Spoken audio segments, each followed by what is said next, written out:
really wanted to call me out, the fight would be made happen, or they're not calling me out. They're talking shit for Instagram. They're talking shit for social media. David Benavidez said he'll move down to 160 to fight Jermall Charlo. Bad idea for David Benavidez, especially since he has trouble making 168. I mean, it was a couple of fights ago where David Benavidez lost his title on the scale for eating too many cheeseburgers. Do I really want to see David Benavidez at 160, dead at the weight, fight Jermall Charlo? I mean, can you imagine David Benavidez trying to make 160? The only way I see David Benavidez making 160 is if he chopped a foot off, a leg off or something. And another thing about Jermall Charlo, he does not want to fight you. That was all capping. So if he did move down to 160, he's still not going to fight you, because Jermall Charlo is looking for one thing and one thing only, and that's a big payday against Canelo Alvarez. And I like David Benavidez. He's one of my favorite young fighters. And I would love to see him against Jermall Charlo and the winner against Canelo. But the reality is Reynoso and Canelo already has Jermall Charlo in their sights.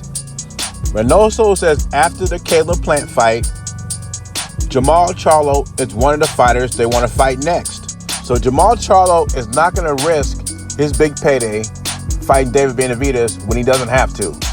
All David Benavidez really has to do is to keep winning.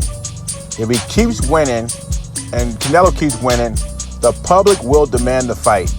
Also, Benavidez is ranked number 1 by the Ring magazine and WBC. You know who holds both titles? Canelo Alvarez. My hat goes off to David Benavidez because he's trying to earn a shot by fighting top opponents.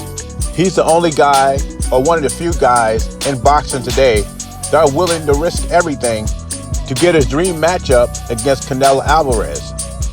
I mean, Jermall Charlo talked all this smack, then he made every excuse in the book. Like Benavidez got to be over 25 before I fight him.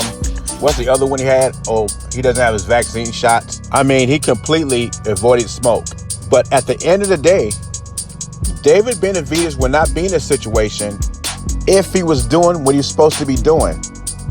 He would be still champion, and he'd probably be fighting Canelo in September instead of Caleb Plant. So I think all Benavidez has to do is be patient. Like you said, I got to be patient. Keep winning. Doesn't need Charlo because Reynoso and Canelo got Benavidez on the list too, along with Spence. Leave your thoughts and comments below. Jay Beezy, I'm gone.